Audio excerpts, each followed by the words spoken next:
Bwana Yesu asifiwe. Kwa majina yangu ninaitwa Elizabeth Fidelis.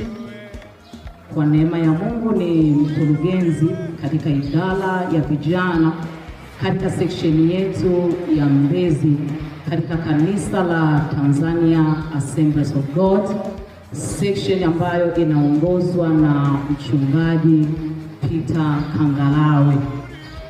Idara ya vijana, mkurugenzi pamoja na kamati yake, tumekuandalia kongamano kubwa kabisa, kongamano la vijana, kongamano ambalo limebeba fursa ya kijana.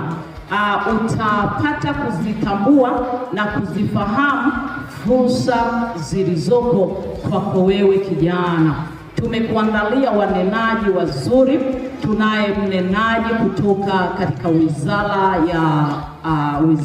ya vijana, Mrs. Happiness Akio, atakueleza na kukupitisha katika fursa zilizoko kwako wewe kijana. Nia na madhumuni ni kuhakikisha sisi vijana tunatoka kiuchumi. Usisahau Biblia imesema katika kitabu kile cha Wakorintho wa pili ile sura ya 8 na mstari wake wa 9, Biblia inasema alifanyika kuwa maskini Kristo ingawa alikuwa ni tajiri, ili kwa umaskini huo sisi tuwe matajiri. Kwa hiyo umefika wakati wa kijana kutoka kiuchumi. Ndio maana tukakuandalia kongamano hili. Ziko fursa mbalimbali, utapata kuzifahamu fursa za ajira na kazi, lakini pia utapitishwa katika fursa za masomo. Ziko fursa za masomo, ziko scholarship, yani ufadhili wa masomo, lakini pia iko mikopo ya riba nafuu. Kijana, iko mikopo mpaka ya 4% kwa muda wa miaka 3.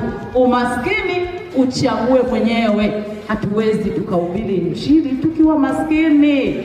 Tunahitaji vijana ambao tutatoka kiuchumi ili tumtangaze Yesu kwa ujasiri. Ndio maana tumekuandalia kongamano hili. Lakini pia tutakuwa na Reverend Professor Enoki, naye atakuelezea na kukupitisha katika fursa mbalimbali.